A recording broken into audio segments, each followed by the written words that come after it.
That's Rick Péwé, I'm David Freiburger, and this is a 1972 F100 that had been parked for 15 plus years, and you wouldn't believe the genius butchery that Rick did in order to get it running. Okay, I gotta admit, it was pretty special. Epic butchery. Apparently, the 390 Ford is unkillable.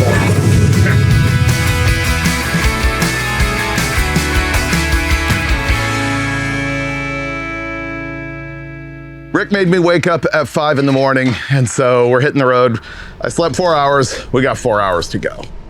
What we're doing is road tripping 3 hours in order to go see a truck that I purchased sight unseen based on one photo that he sent me one day, and that's what I ended up buying it. 72 F100. I know nothing about it other than it's been parked 10 years. Yeah, I'm thinking, yeah. Okay. Our plan is not to try and get it running on site, but to throw it on our trailer and drag it back to Rick's place.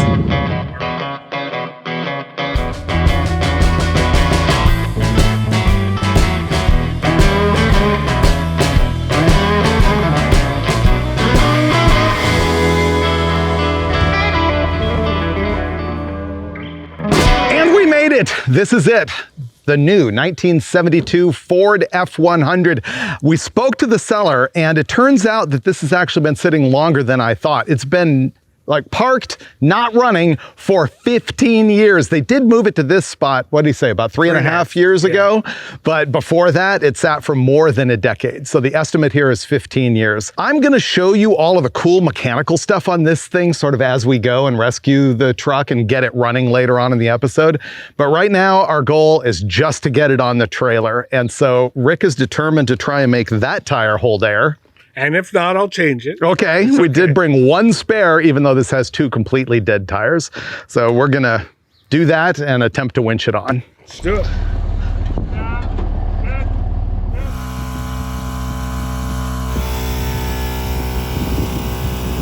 Here's what's happening. Rick insisted on trying to put air in that tire, and so he did, and it worked. But it seems like it's gonna be about a 30-second tire before it's flat again, but that might be enough to get it on the winch. We don't know. So we're gonna mess around with that, and also the tire over on the other side.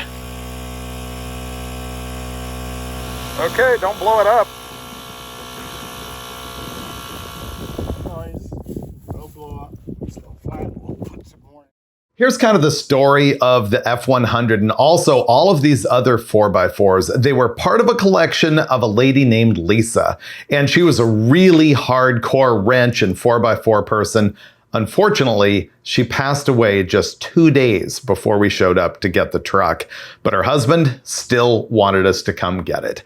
Let's have a look at her collection here. First up is a scrambler that the couple bought brand new and then swapped in a 304 AMC V8. These things were made from 81 to 85, and they're 10 inches longer than a CJ7 in wheelbase and also have more rear overhang. And check out that aftermarket hardtop. This next one's an M38, which is an Army version of the CJ3A. They built them from 49 to 52, and Péwé considers these mechanically the best factory flat fender.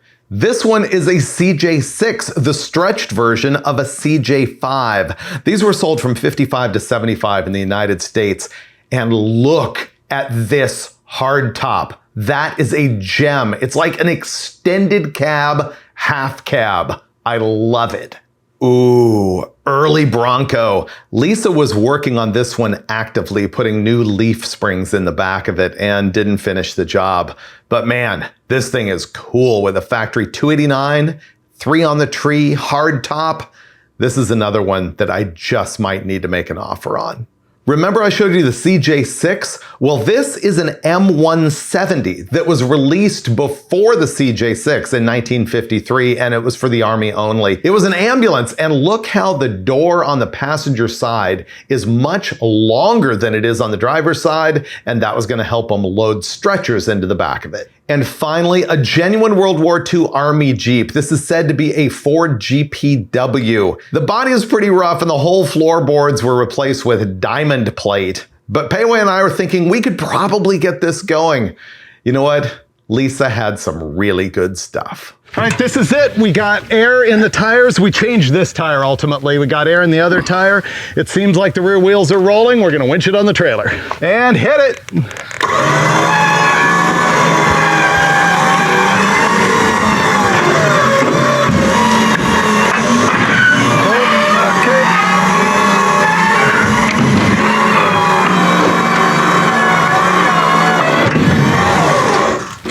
Are we up?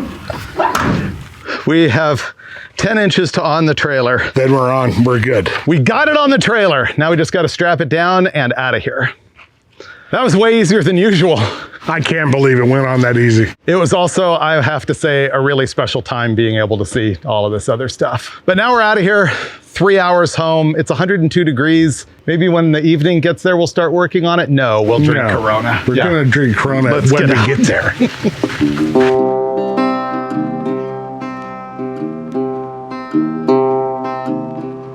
Okay, we're about halfway home. Actually, we're nowhere near halfway home. We're about 1/10 of the way home. But we found Jake's Corner Bar, so we're gonna go have one. Just because it's tradition and because they have cool stuff parked around here. Look at that 63-ish tow truck. And look at the fire truck over there with the beer tank on it. It's so good. And that's Rick right there. All right, let's go.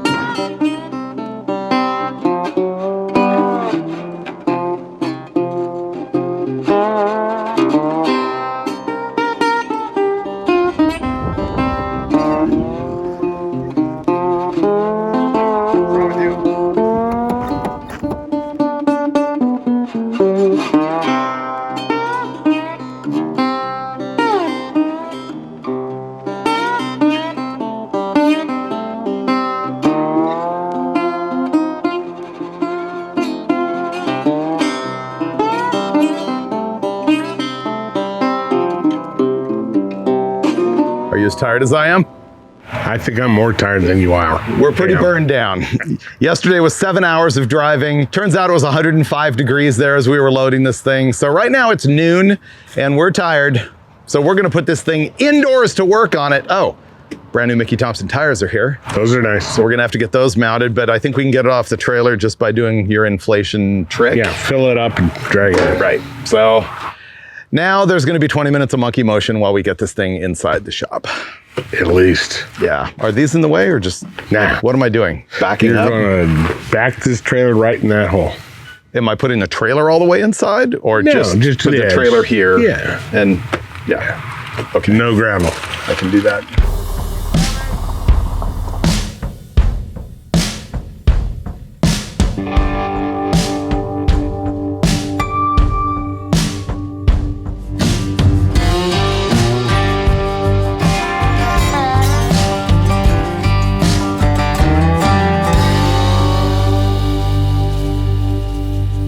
I got the Ford inside the shop. Rick was suitably impressed.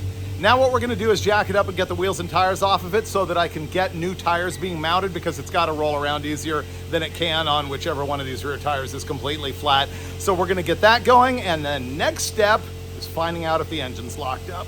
Rick made me jack it up and take off all the wheels and tires to take them to the tire store, and then he made me vacuum all of the bleh off of all of the brakes. He didn't want black widows all over the shop. Surprisingly, there's no rattlesnake stuck up underneath this truck.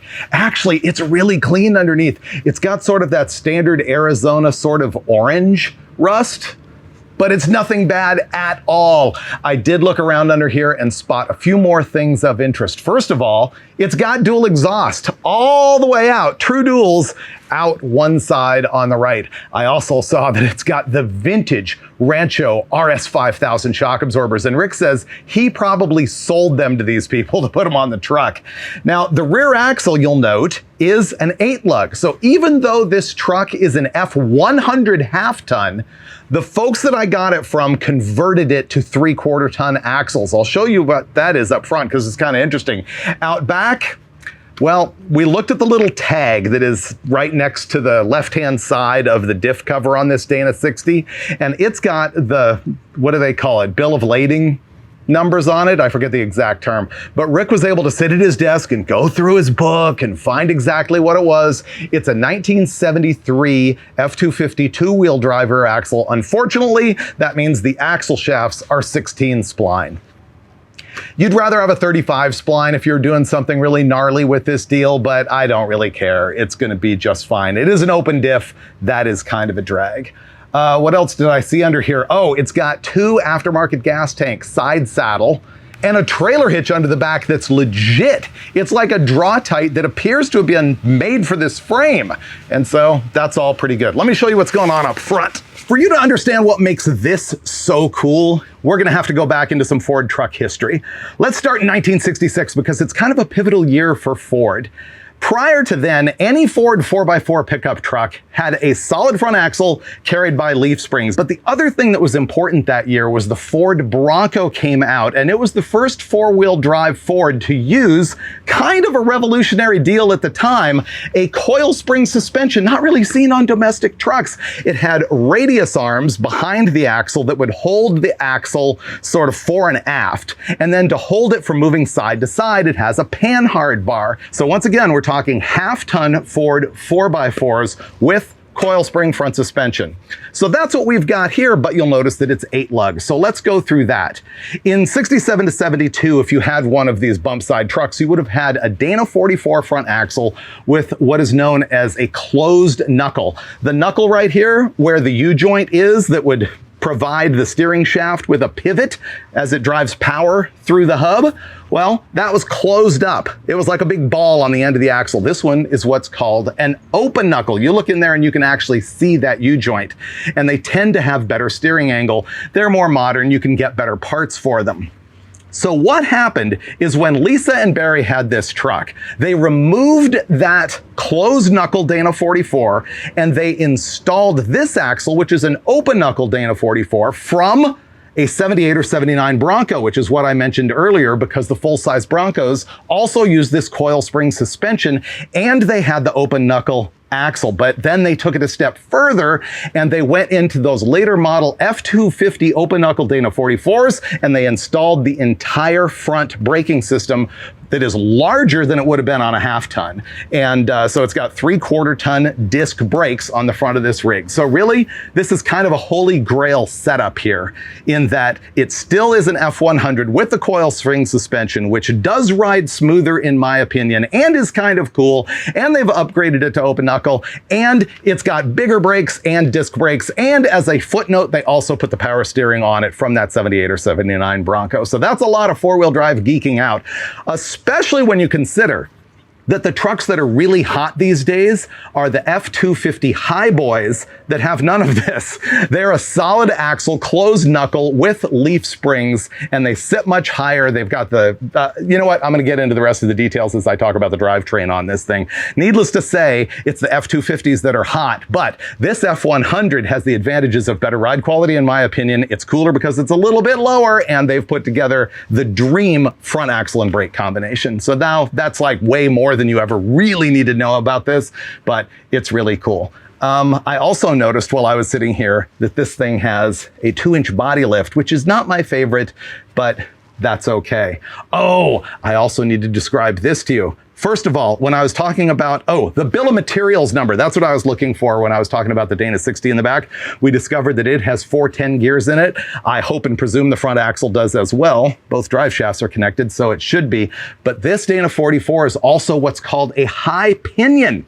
Here's what that's about. Imagine that this circle right here is the ring gear. On a normal, say, rear axle, any Dana 60 or Ford 9-inch or Mopar 8 3/4 or 12-bolt jam, whatever you're talking about, the pinion enters the ring below the center line like this. Well, on this high pinion Dana 44, that pinion is above the center line. It drives at the top of the ring gear. Frankly, it's not as strong that way, but it is a desirable thing for more axle clearance. You'll see some rock crawler guys used to do this, or maybe they still do, in order to have more ground clearance for the drive shaft itself, although it does put the drive shaft closer to the engine and oil pan, so there's pros and cons. But I think it's kind of neat that it's on this truck. So now that's more than you ever needed to know. Actually, it was more than you ever needed to know like 3 minutes ago, and now it's more than you ever needed to know. I feel like Rick forced me to kind of go underneath the truck and show you all the things that make this F100 really cool with F250 parts. And so instead of working on the engine, I'm going to tell you even more. This right here is an unusual transfer case because it was F100 only. An F250 would have had a 205 transfer case that had low range and that also hung really low and sort of forced their hand into making the F250 a high boy. Well, the F100 was a lower riding truck, and they figured it probably wasn't as hardcore because it didn't have low range. That's the key to the Dana 21 transfer case. It's an in and out box. All it does is send power to the front axle or don't send power to the front axle and send it to the rear only. It has no gear reduction in it at all. For that, they were relying on the low first gear, the granny gear on the NP435 manual 4-speed transmission. And so that is a big key difference between the F100 and the F250 in these years of trucks. All right, I think I've shown you everything under here that's pretty good for now. So finally, I'm gonna go open the hood for the first time. If Rick lets me. You ready to open it for the first time? Want me on the step? Go for it. I've got the industrial size lube for the hinges that are probably rusted to oblivion. I'm not guaranteeing this latch is gonna work. I shut it yesterday. Oh, that sounded right. It started to, I felt it like it was bending. Let's push it down. All right. That's down. That's down. Oh, that helped. Did it? Oh, whoa. Ooh, Fully unlatched. Man, this smells good. Yeah, it's a lot of lube. Want to do the latch again when you're done? Yeah. Since we got it this far? This latch? Yeah, this and this. We're gonna have to come down to. Let me just get your hand a little bit there. Oh, that's good. Okay, let's go down. Okay, let's go down and up. We'll go all the way down to the latch. You want to go all the way down? Yeah. But not to the. Yeah. So what Rick knows is what I know, is that we're working in the lube instead of going all the way. Oh yeah. Oh yeah. There. Ooh. Like Whoa. magic. Whoa, look at that. Okay. Wow. This is cool. This is all sorts of cool. Oh, this has got a lot. Oh, that's bad. Oh, that's bad. That's bad. That's bad. That's bad. Okay, what we just found under here is epic. Lots of poo and lots of greatness. I'm gonna have to rearrange cameras and I'll get back to you, but I'm gonna lube a couple things. This is pretty cool. First thing that struck me was this monstrous air cleaner. What's that, a 3-4 inch? That's Cal Custom from day one. Then you have Mickey Thompson valve covers.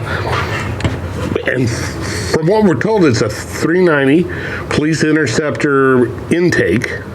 And then this looks like a Unilite ignition. And then the best part of the greatness is this stuff underneath the spark plug wires. What is that? Some sort of squirrel made a nest, and there's like high performance walnut chips. And then over here, high performance rat poop. Oh, ooh, nice power steering, coil out front. We're missing the battery, but that doesn't matter. It's Ford, it's gonna work. Oh, look at that. Even the heater hoses are hooked up with a regular manual valve. This is incredible. And this power brakes with a small power booster, dual, yeah, you can see this has all been adapted. This isn't from 1972. This is like late model upgrades to match the 79 Bronco front end, which is really cool. And I'm looking at the radiator, it looks okay. The fan's halfway through. It doesn't turn, which is kind of expected, but let's see. Hey, water pump turns. Definitely not the belts though, but the belts are there, so that's cool. Missing the lid on the washer, but that's okay. What else did I miss? Lots of poo. Lots of poo. And look, Ford blue wiring harness plastic. That's sadly what plastic does. Use the cloth stuff, it lasts twice as long. We're going in. You gonna take off the air cleaner? Yes. Oh. Will there be rat poop inside the air cleaner housing? Oh, we hope not.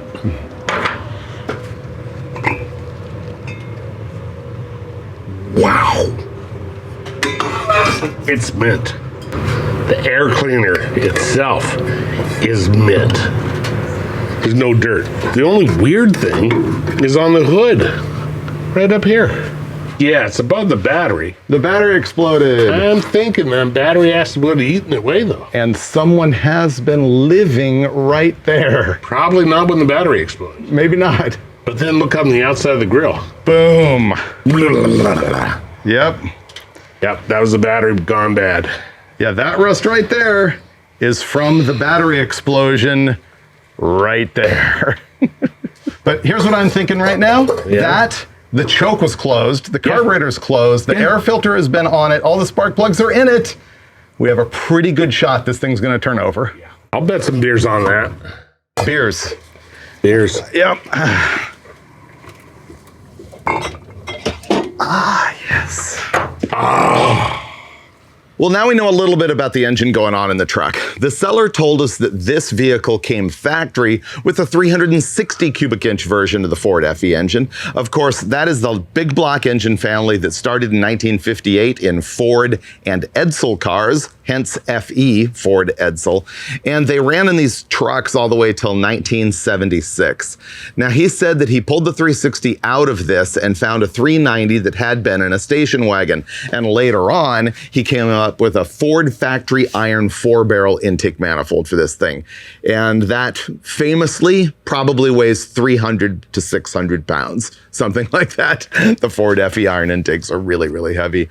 So now I've got to start the process of making this thing run. I'm going to begin just by vacuuming all the rat poop out of it. Why does this always happen to me? Rat poop. I vacuumed out all the rat poop I could, cue the hantavirus comments, and now I'm gonna mark the distributor cap as to what wire goes to what cylinder so that I can then remove all the spark plug wires, they're junk, they're rat eaten, and then I'm gonna pull the spark plugs out of it. I've got all of the spark plugs out of the truck, and I'm not exaggerating to say that these folks must have put these in the day that they parked the truck because they're new. They are absolutely mint. So that's good news. Obviously, I was also looking for any kind of damage that was on the plugs to give me an indication of if the engine's fragged at all. I was looking for oil, physical damage, rust on them, and I got none of that. Now, I realized I haven't really given you my philosophy about what I'm trying to do here with this truck. I know that you have seen me do junkyard rescues or buying project vehicles that have been sitting forever, and all I do is throw a battery in there, throw some gas down the carburetor, and turn the key. And I get a lot of hate for that, honestly. And I'm gonna try and be much more careful with this one. I know I'm gonna end up doing some things that some of you don't agree with, because no matter what I do, that happens. It's the way it is. But I will get messages from people who say things like, oh, well, you know, you should have removed that engine and gone through it before you ever turned the key and took the risk of damaging any internal engine parts. Okay, but you don't have to go that far if you're actually a little bit careful about it. And so my goal here is to do no harm, but get the thing running and driving just well enough to drive around and diagnose what else is wrong with the truck. Is the transmission all fragged? Is the transfer case locked up? Is the steering a disaster? You want to discover all those things so you can sort of decide what direction you want to go. Find out what it needs. Do you want to go deeper? Have you fallen in love with it? Do you want to flip it? So that's what I'm doing here, is do no harm, just get it running and driving. The first thing I'm going to do towards that goal is spray a bunch of rust penetrant down all the spark plug holes to get it in the cylinders. Even though the truck has been stored in Arizona for a really long time, there's a high probability that there is some rust and scale on the cylinder walls.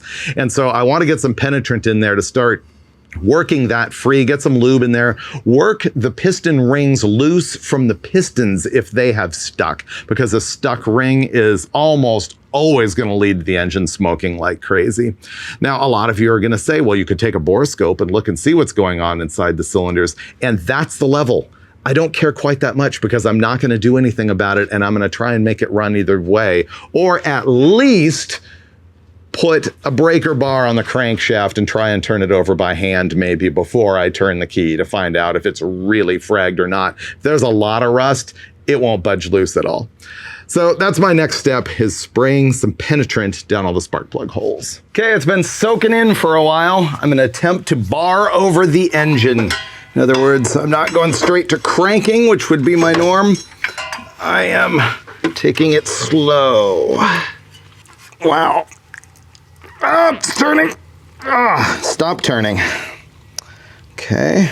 I'm moving it, but I'm pretty sure there's a bunch of rust on the cylinder walls because it should move a lot more freely than that. Okay, I'm rocking it back and forth with the fan. I think what's happening is I'm working the lube in because I'm getting it to go a little farther and a little farther. What's happening now is I barred it over and it stopped pretty hard. But then I was able to grab the fan and move it back. And then I was able to rock it back and forth with the fan a little more and a little more, a little more. Now it feels like there's kind of a hard stop. But what that is rust in the cylinders that is not good, but it's stopping it from just rotating freely. I've got it pretty free for about 1/8 of a turn. Let's see what else I can get. I'm not super stoked on this right now.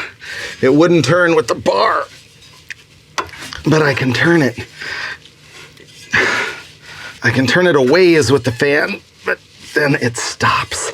What I'm gonna do is spray more sauce in and then probably run the tires to town to be mounted so it's got time to get worked in there, but this isn't feeling great. I dropped off the tires at the tire shop and ate a pulled pork sandwich. I thought, since I'm on a break already, I should show you some of my stuff that's here. Yep, there is my 1967 Jeep Wagoneer. You saw it on an episode of Roadkill Garage. Even though it's a 67, it does have a Buick 350 and a 3 on the tree. It's actually pretty good. And yeah, it lives here. And right there is the vehicle I actually should be working on. This is my 71 Jeepster Commando that you saw on the David Freiburger channel with me and Rick rescuing it out of Colorado and bringing it here. And the factory Buick 225 V6 in this thing runs on 5. And no, I have not yet figured out why. On this trip, I had planned to start on working on it, trying to figure out what's going on, try and fix it, but I seem to be kind of absorbed with the F100. So this one's probably gonna wait till another day. All right, better get to work. It's been another couple hours that this has been soaking, hopefully breaking free. So I'm just gonna work it back and forth with that fan, trying to go a little bit further every time, just knocking that rust out of there. I hope. Oh man, it just hits a hard spot. Okay, it goes a full quarter turn. I'm gonna take the fan off so that I can do this with a breaker bar instead of by hand. Now that that fan's out of the way, I'm gonna try and turn the thing over the breaker bar. This is starting to not look great. I think it's gonna be okay. It's just gonna take some effort. I may ultimately have to just hook up the starter and let it go. It's moving. It just doesn't love it. I'm gonna spray more goop in there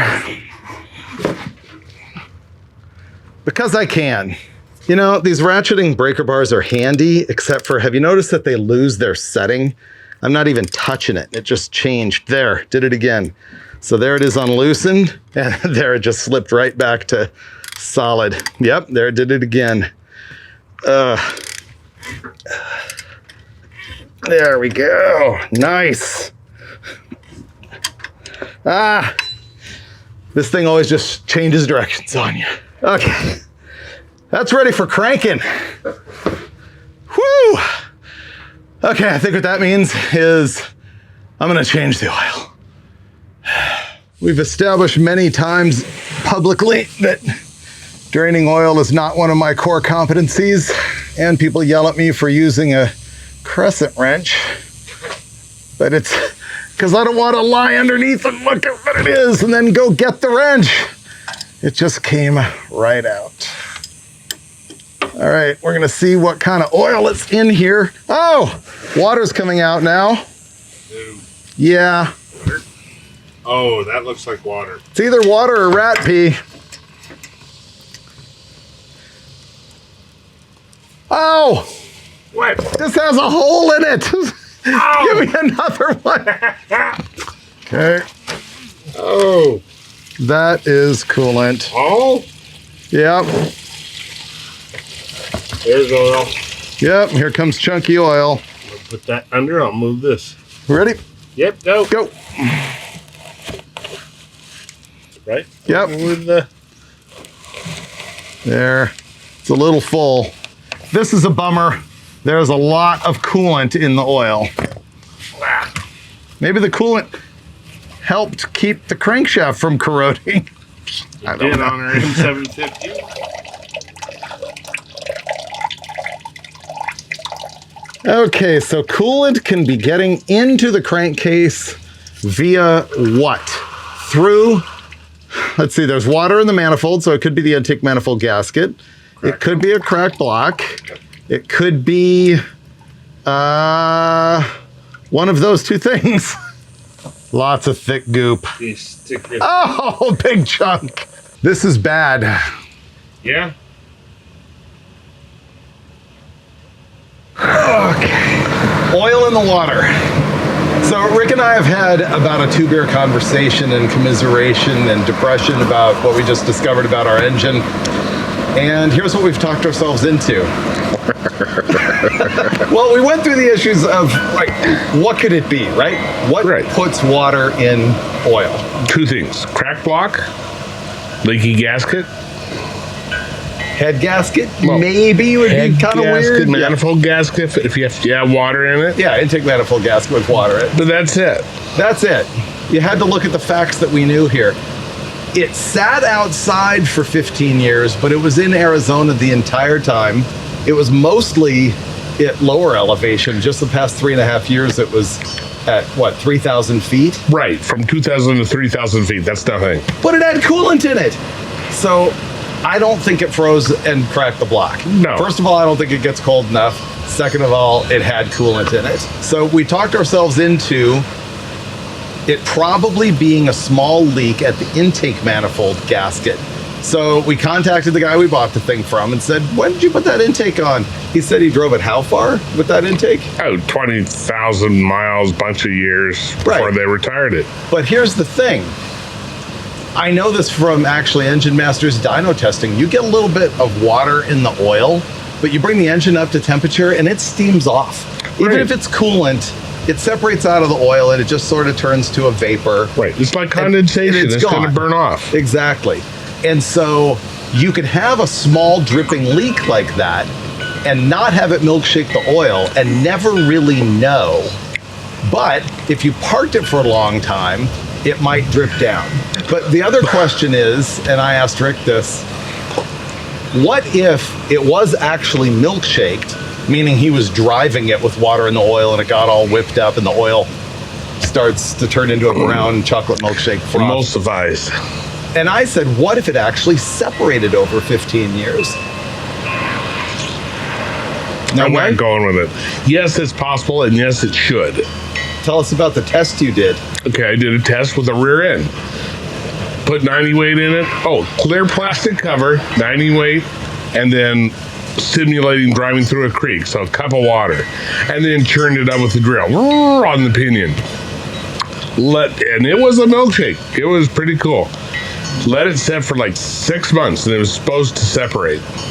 There was no difference. It never separated. Never did. Well, no, I can't say that. But it hung around for 2 years. Months. Right. Okay, in 2 years. But so, it never separated. Long story short, we don't think that it had a cracked block before, and it ran and milkshaked it and then sat. So, long story short, we think I long story shorted twice. Yeah, that means it's a long story. It's a really long story. We think there's a small drip probably at the intake manifold. And I have had a lot of luck with K-Seal head gasket in a bottle. So I think I'm just going to keep moving ahead, make the thing run, and head gasket in a bottle. But here's the good news. Watch this. We're talking about bench racing, stuff I talked myself into. You know that oil floats on water, right? So the water was at the bottom, which means whatever water was in there moved all of the oil up in the block. And with the design of the FE, which is a low skirt block, same as a 440 Chrysler, it would therefore move the oil all the way up over the crank journals, maybe even into most of the rod journals. Right. Past its normal level. It's not all the way up to the cam, no, but it would be higher than its normal level. My point being, it kept the bearings in oil, especially since I then went and turned it over and dipped all of the rod bearings in that oil multiple times. So while I told you I was going to do no harm, I'm not going to pre-lube the oil in this engine, meaning removing the distributor, using a stick to spin the oil pump to build oil pressure. Now, that doesn't compensate for the fact that there's going to be no oil on the camshaft. It's a good oil pump. It squirts almost immediately. Let's hope. So I'm not going to pre-lube it. What I'm going to do is, I think, put the new oil in it and then crank it with the spark plugs out. Right. So that it cranks fast, so that it gets oil pressure right away. And doesn't have any load on any of the bearing surfaces. Right. Because it's not firing. And then after that, I will throw spark plugs in it. I will put wires on it. I will rewire the Mallory Unilight where rats ate through it. I will throw gas down the carburetor, and we will see if it fires off. I like your wind chimes. Those are great. It's very relaxing.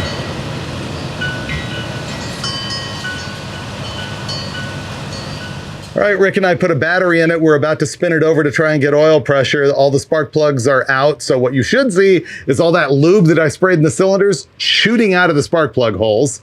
I kind of expect that. And we don't have an oil pressure gauge, so I hope it gets oil pressure. And we'll see if it spins over. Rick has taken a jumper cable with 2 alligator clips, put one on the battery and one on a screwdriver. And now I'm going to touch that screwdriver here. Little terminal. And it should spin. Ready? Yep. Nothing. Nothing. Okay. There. Look at it go. Wow, pretty good. Wow. It's starting to get compression. It's blowing the stuff out of the holes. Let's give the starter a little bit of a break. I almost put that down. That would have been bad. That was perfect. That's hot. Yeah, it should be hot. Cool. Hot. More progress. I don't know what the capacity is. Apparently, maybe it needs 6 or 7. No. Okay, I made a stupid mistake in my excitement. I never checked the dipstick, but it's got 5 quarts in it. I filled the oil filter like really patiently, really full so that it wouldn't have to fill itself before the bearings and everything got oil. So I really put a lot of oil in the filter. Nonetheless, the dipstick should be reading right. So we're gonna throw more oil in this thing. All right, we got oil in it. We cranked it a whole lot. Hopefully it has some oil pressure. Next thing I'm gonna do is put the spark plugs back in it because they were like new. Why wouldn't I reuse them?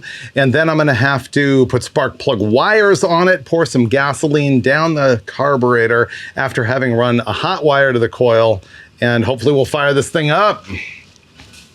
Spark plugs. I'm gonna brake clean them off. This is it. We're gonna try and make this junk run, or at least just go vroom. All we want is a vroom. Yeah, I have pinched off the fuel line so that it doesn't suck a bunch of varnishy gas up into the carburetor. We have a jumper wire from the battery to the coil that Rick's just hooked up. I have gas to pour down the carburetor, and then when Rick cranks it, it should go vroom. Here goes. Whoa. Got no spark. That's a no spark situation. Let's see. I'm now pulling the coil wire off, and I'm gonna arc it to ground so we can see what's going on with right spark. near the gas? Yeah. Okay, good. We got no spark. Rick's working the jumper wires for both the coil and the starter. There's no spark. Yep, all right, well, that means it's beer o'clock. I ordered a points distributor, and it's gonna show up at 7:30 in the morning. So I'll be able to take out this Unilight that something has happened to, and tomorrow we will make it go pow. Okay, good morning. You know how you sit around in bed at night and you're going over everything in your head about what you've been troubleshooting and stuff? I realized that last night, Rick and I discovered that this had no spark in the ignition as we were trying to start it. There's one thing I didn't check. Is the rotor turning inside the distributor? Is there even a rotor in it? So I'm gonna pop the distributor cap off and find out, you know. No, there's no way. But I better check it. There is a rotor. I'm guessing it turns no problem, but let's find out. No problem there. So the rotor spins just fine. I found the problem, which would have taken a quarter second of troubleshooting last night, a rat-eaten wire. And so what I'm gonna do is probably cut it out, make a little jumper wire so that I can put that one back together, and then find out if it has spark, and then ask myself, am I gonna fire it up without Rick here, or am I gonna wait till he actually shows up? He'll be here in a little bit. All right, let me make a jumper wire. Okay, I have the ignition hot wired now. Whoa, it might already be throwing sparks just from connecting it. That is a good sign. Cool. All right, I am gonna make this jump thing. In case you didn't see this yesterday, Rick took this alligator clip wire, clipped one end to the screwdriver, the other end to power, and now all you have to do is touch this to things and you can make a connection. All right, I'm gonna crank and see if we have spark, which I think we already do. I heard it when I connected that wire. Whoa, great, awesome. That saves me having to buy a $150 points distributor that won't work because nobody knows how to make points anymore. Fantastic. I guess I'm gonna wait for Rick before I start this thing, so maybe I'll just clean stuff up. We'll see. You know, one thing that's kind of embarrassing to admit, especially considering my choice of apparel here today, which by the way, you can get at my store, link in my description, is we've been driving around an EV quite a bit here, and I think Rick has converted me to an electric guy.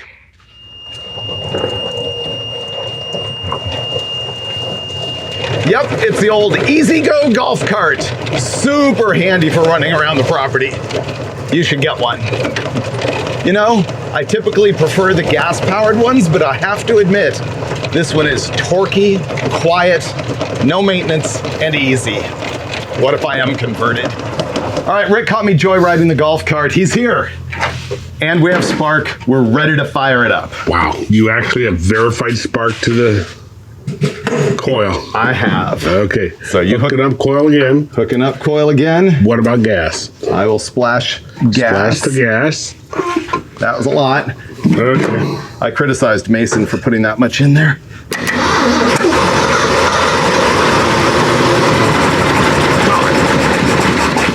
It lives!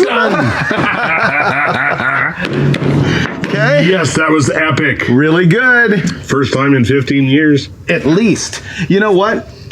So we went from, you thought 10 years, Yeah. to the guy told us 15 years. Yeah. The last registration sticker is 2007.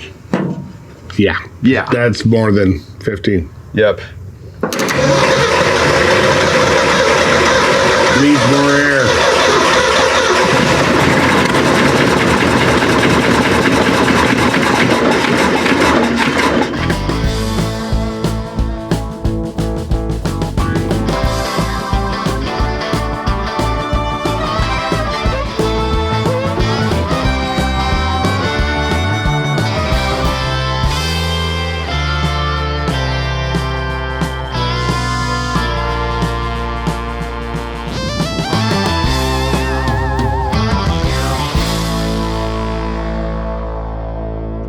What are you gonna do?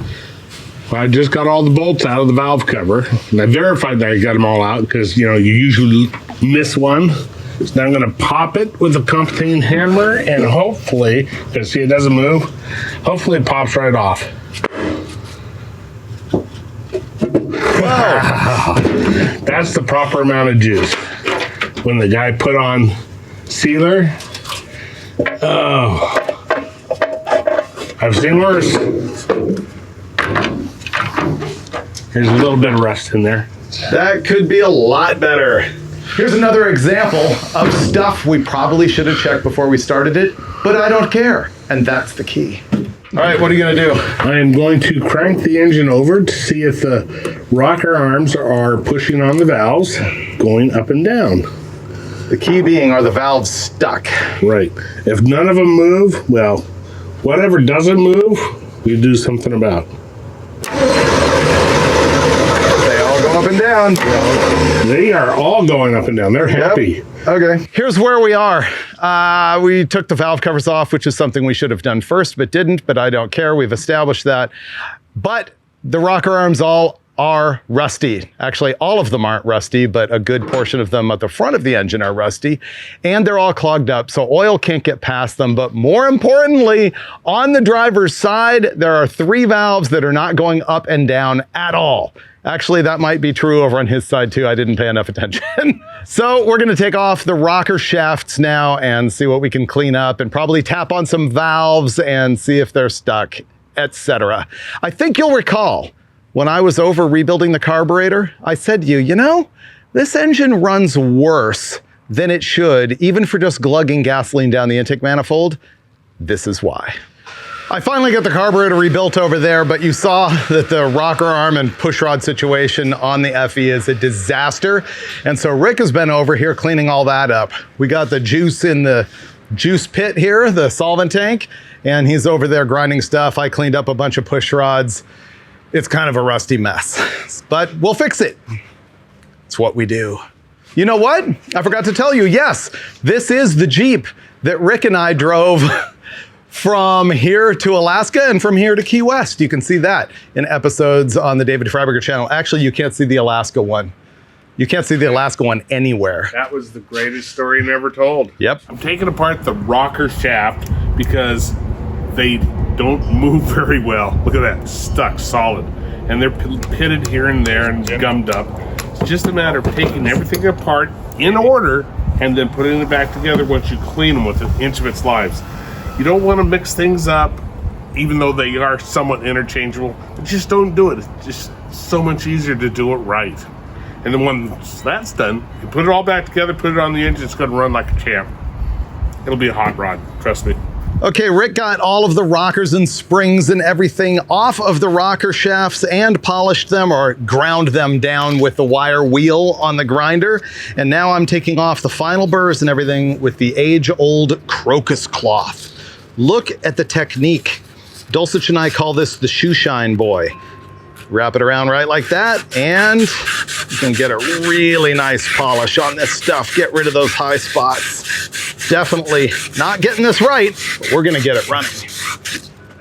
Whew, nice. I'm working on the rocker stands and rocker arms. Make sure that the inside bore is nice and clean and will rock freely. Then we gotta make sure you face them the correct way, and only David knows the way. How are you cleaning them out? Oh, quite simple. It's called a brake cylinder hone. Here we go.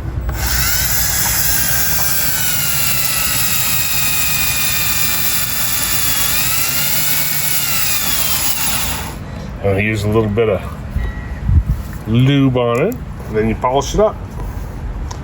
We get a final cleaning later, but look at that. Shine. So you can see that these that I've already cleaned. Look at that. Remember, we had to use a hammer to get these off in the first place. Look at that. So much nicer. These are supposed to be a little tighter. So, that's how this works, and I have a lot more cleaning to do. All right, I admit it. I stopped filming because we were excited about banging this thing together. You saw that Rick and I cleaned up a whole rocker shaft assembly. We put it all together and we installed it on the engine because I thought, oh, I'll just film this side. Well, when we installed it, we went ahead and cranked the engine over, and the same 3 valves that didn't open earlier in the show don't open now, after we've cleaned up the whole rocker shaft assembly. And so we started noodling and looking at it, and the thing is, the 3 valves that are not opening or closing or moving or doing anything, when I installed the rocker shaft, I noted that they were all at lift. In other words, I could see that the spring was compressed so that the lifter and the cam were opening the valve a little bit. And so what we've derived is that those 3 camshaft lobes were holding their lifters up in a position of the valve being open, and the rust got in the bore of the lifter, and the lifter is stuck high in the bore. And so basically the camshaft lobe is circling under it without pushing it up and down because the spring doesn't have the power to push it back down onto the lobe. So essentially what I'm saying is we believe that we've got 3 lifters that are stuck in their bores on the driver's side of the engine. And so what I'm working on now is trying to get something down in there to see if I can smack them down. I have soaked them with penetrant, and we'll see if we can get this thing going. Now this goes back to that thing of, should we have just removed this engine and rebuilt it before we started all this? I still say no, because that would be even more time, even more money, even more aggravation. And I don't yet know if I'm even falling in love with the truck or the engine or anything. And so the reason I go through these steps like this to try and get the thing running, even though it's sketchy techniques, is because I want to experience the vehicle and decide if it's worth more. And right now, I'm still not doing any harm to this engine with what we got going on right now, because it obviously needs to come out and be gone through. If we can make it hobble along the way it is right now, great. All right, let me go smack lifters. I should also explain that when I look down there and see the lifter and we crank the engine around, I don't see the lifter moving. Because the other thing it could have been with the push rod and the rocker arm and the valve spring all together, it could have been that it was collapsing the lifter completely, pushing the piston inside the lifter all the way down to the bottom. But that's not it. The body of the lifter is not moving up and down when we crank it. So that sucker is stuck. So we just need to apply the correct amount of belligerence, and maybe we can make this thing do something. Wow, that is solid. Okay, I have tapped and then cranked the engine and then tapped them back down, cranked the engine, just trying to bust through that rust. And I finally got them all pretty good to the point where I'm gonna put the rocker shaft back on. And if it sticks again, I can just tap it down from the rocker itself. So wish me luck.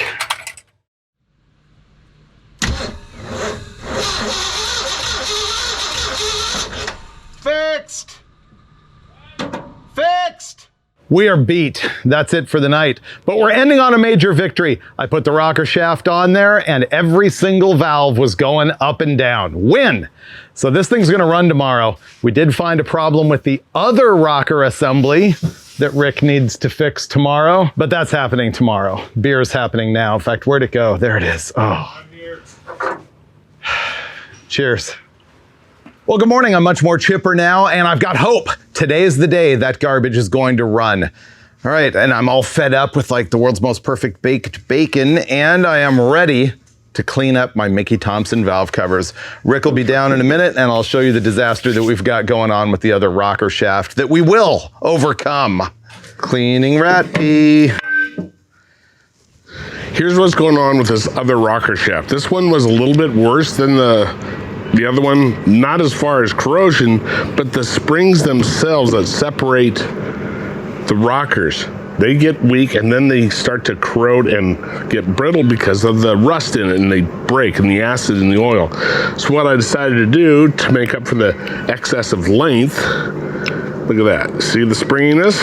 It's because we have a piece of PVC, not PCV, PVC that I made into different lengths so that I can space this according to the length of the spring that's been broken, because we have pieces and parts. If you look, we tried to put a washer, but a washer can tend to get underneath unless it's the perfect size. But this PCV, which is exactly the right size, just PVC, polyvinyl chloride, happens to be, with a little bit of modification, of course, happens to be the right size for here. And this is 3/4 inch coupler, not the actual pipe. So it's plenty strong. It's going to have great wear properties, just like Teflon or something, right? Right. And look at that. Same amount of tension, same amount of, there it is, same amount of movement as on the non-spring loaded one. So I think it's going to work perfectly. It's going to be great to find out. What did you do? Well, we found out that the spring with the bad end, broken end, would come off the PVC and go over.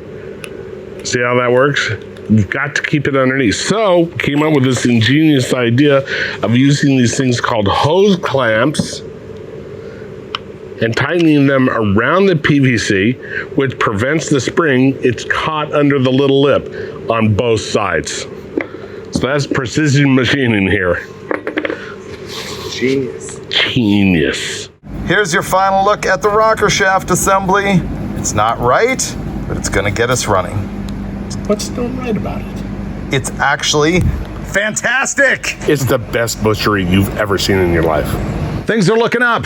All of the rocker shafts are installed. All of the rockers and valves are going up and down. I'm going to install valve covers. Oh, the gaskets on the cylinder heads are actually good. I'm just going to grease them and use them. I need grease. You know, you may consider this whole PVC and hose clamp deal on the rocker shafts to be butchery. We consider it to be fun. This is cool. That was like great ingenuity of just making it work no matter what you've got. And so, once again, you know, there's a bunch of you out there going, you should have just pulled that 390 and rebuilt it instead of butchered it together. But we're having a good time. Rick's over there trying to find old Ford keys that he has in stock to see if they fit, because we didn't get keys with the truck. All right, valve covers are next.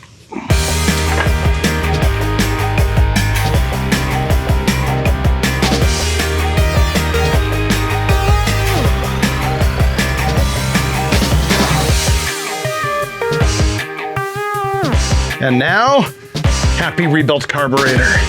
Let's go.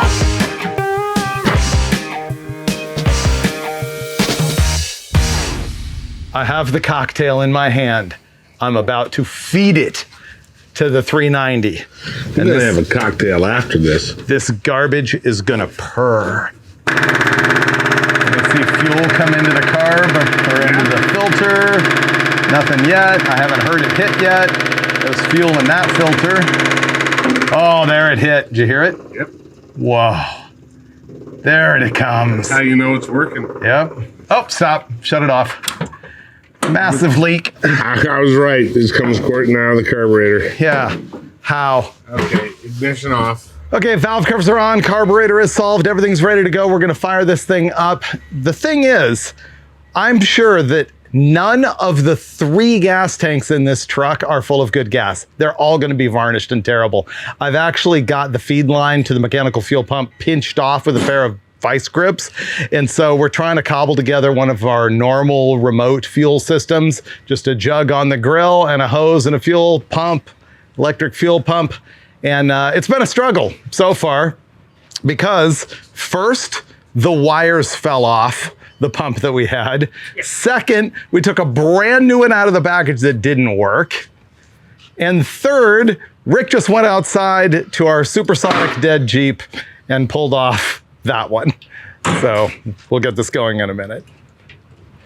Okay, it's been a fight. I made the carburetor leak everywhere. It is fixed now. We are on our 3rd fuel system. This one finally works. We hope this will now run on 8 cylinders instead of 4. I think that's what it was running on before, is 4, maybe 4.5. Ready? Okay. Yep.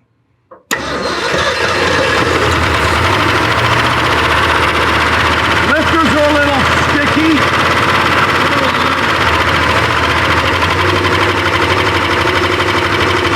We know it has oil flow because we were getting clean oil on the top. Yeah. Is it blowing a lot of smoke? No. Wait, quiet it down. Idling. That's it. I need to adjust it, but here, fire it back up. I think I heard the lifters fill, didn't you? Yeah. No. One down. Nah, same. Okay, well, it runs way better than it did before. That lifter clatter is loud. It's probably rusted together, would be my guess. Rusted, like plunged down like or the something. plunge down there, yeah. Yeah. There was no lash in any of the rocker arms, though. This gets more and more fun, right? We fired it up. It's way better than it was before. But you heard it's got a nasty either lifter clatter or a lot of lash with the rocker arm having too much gap between the tip of the rocker arm and the tip of the valve. I don't know. So I'm gonna pull off a valve cover and see if I can figure out what's going on. Well, you saw what just happened there. I have 2 rocker arms on the passenger side that have more than 3/8 of an inch of lash. My estimate here of what's going on is that it has plunged the piston all the way down into the center of the lifter and it's stuck there. It's almost 100% that's what's going on here, and the oil pressure isn't enough to overcome it and pump it up. I feel if I heat cycle it a couple times and run it a little bit, there's a remote chance that will fix itself. I've sprayed a bunch of penetrant down in there. And so what we're gonna do is throw the fan on, throw the shroud on, fill it up with water, and actually let it come up to temperature and see if we can bust that stuff free. I got the fan and the shroud on, and what we decided to do is put the wheels and tires on, put it on the ground, move it outside, put water in it, and let it come up to temperature. I'm also gonna pour in some of that head gasket in a bottle, so I'll explain all that to you as we go. But it's a big moment when you get to put tires on a new project. I did get brand new stuff. These are the Mickey Thompson Baja Boss. They're actually cool because if you look at them, there are 4 different tread block designs in 4 different rows. They are directional. There's an inner and an outer marked on the tire. Now, what's cool about this is, you know, Mickey Thompson is my favorite hot rodder of all time. And of course, he started the Mickey Thompson tire company for IndyCar tires and also muscle car tires. But then he did start making off-road stuff because he started, of course, the Mickey Thompson Off-Road Jamboree events, racing at Riverside. And also in 1973, he founded Score International, which was the sanctioning body for the Baja 1000. And now I'm going to wrap it all back into a ball that explains what I'm doing right here.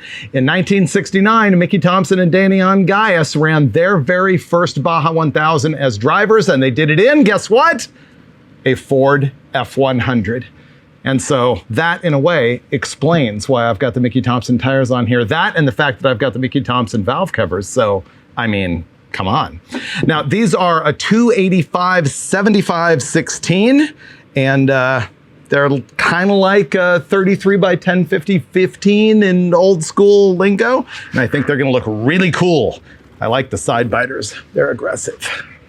F100's gonna look cool even if the engine clatters like a mad dog. Woo, I don't think we're gonna put one on that one. Gonna be cool. Here's a quick one. We're looking up from the bottom of the car. This is the clutch fork. There was no return spring. So here we've got mechanics wire making a loop into the only spring that we actually had that was going to work.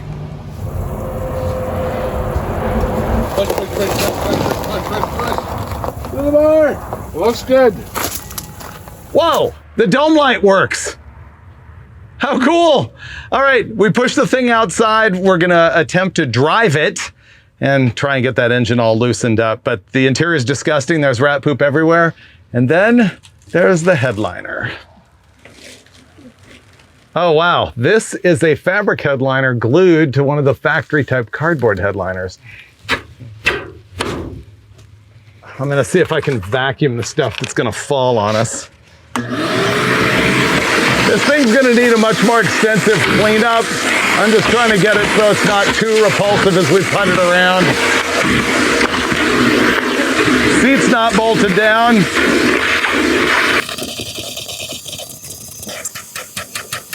All right, we got it outside, looking good. The interior, I put bare minimum effort into it. It's really not that good at all. In fact, the seat's not bolted down and it's disgusting. But what we're gonna do is fire it up and let it come up to temperature and hope that that lifter problem or lifter problems clear up. But I'm also gonna pour in the head gasket in the can, because cast your mind back to the beginning of this episode and the whole problem of all of the water in the oil. You'll remember we talked ourselves into it not being that bad. Now we're gonna find out if we can fix it. Well, as long as we have it running, let's try clutch, brakes, power steering. Okay, I'm stepping on the clutch. Nothing weird. Ready for attempting first gear? Power steering first. Power steering first, Rick says. It's got some air in it, but it's working. It sure is. Well, the power steering is full.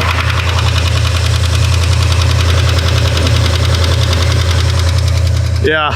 Are you ready to try first gear? Yep. Why does it seem to only there? Oh, okay.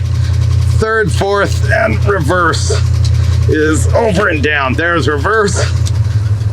Where are you going? There's brakes. Brakes? Oh! Did you see that? Reverse. Oh, that's fourth. Reverse. Brake? Oh, the brakes work perfectly. Yep. I'm driving it. All right. Wow, clutch makes no noise. Throwout bearing makes zero racket. You want to try it? Hop in. Oh, did you hear that? It went away, I told you so. The clicking went away. The clicking went away. It's fixed. It's fixed. The clicking went away. We were seriously just sitting there running the thing, talking to each other, driving back and forth, and all of a sudden, the engine ticking went away. Those lifters cleared themselves up, just like Rick said they would. Man, I needed that. Well, this is pretty incredible. Everything Rick said was gonna come true, came true, and the truck has healed itself. Right now, I just pulled off the oil filler cap. There's no smoke out of the crankcase. And look at the tailpipes. There's no smoke out of them either. It just ran out of gas. But aside from that, this thing is gonna be good to go. We need to do some four-wheeling. That might happen tomorrow though. Now it's morning, the day that we plan on going four-wheeling in the F100.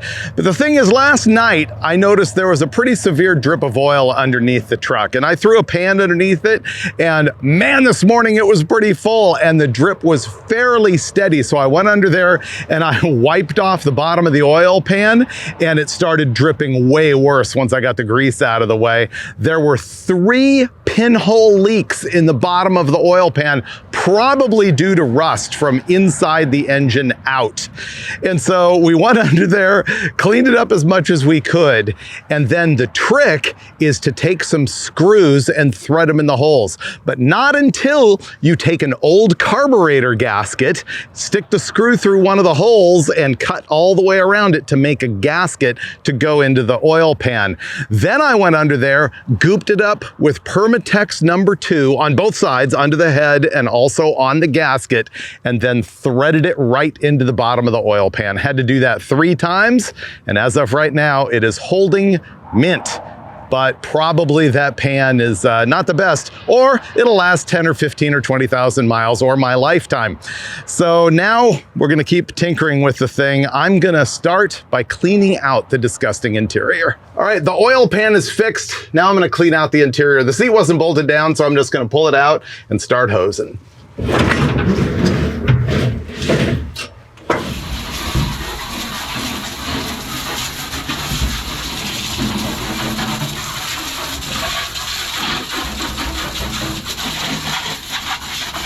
I've got the interior all cleaned out. Let me show the extent of the rust. There is a hole right there. It's weird because it feels like the floor is pretty hard around it. And over here on the other side, it's got more right in here. That's a hole. That's a hole. But that's it. Pretty mint.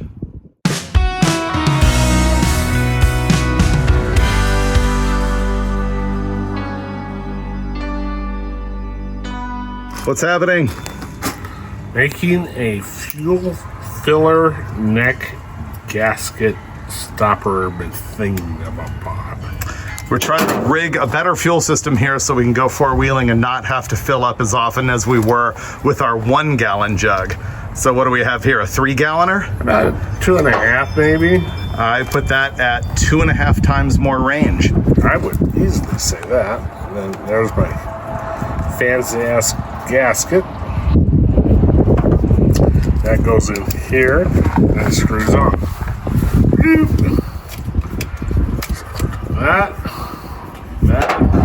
It's not like it's going to be sealed, but it's going to give us a lot less spillage. See how that works? See what Rick's doing? Locking the hubs. We're gonna take this thing on a minor exploration. Now here's the bad news. On top of everything else, I just figured out that the rearmost U-joint is destroyed. So whether we make it back from here or not is a big question mark, but we're gonna go put it around. Okay. Ready for startage? Net fuel on first. Yep, let me get neutral verified. Wow, dome light. How come I don't have click clack? There we go. Click clack. It is in neutral, ignition is on. It's on if you want me to turn it on. And I am giving it a couple pumps of gas. Okay, hang on, I gotta hook up the ignition. Okay.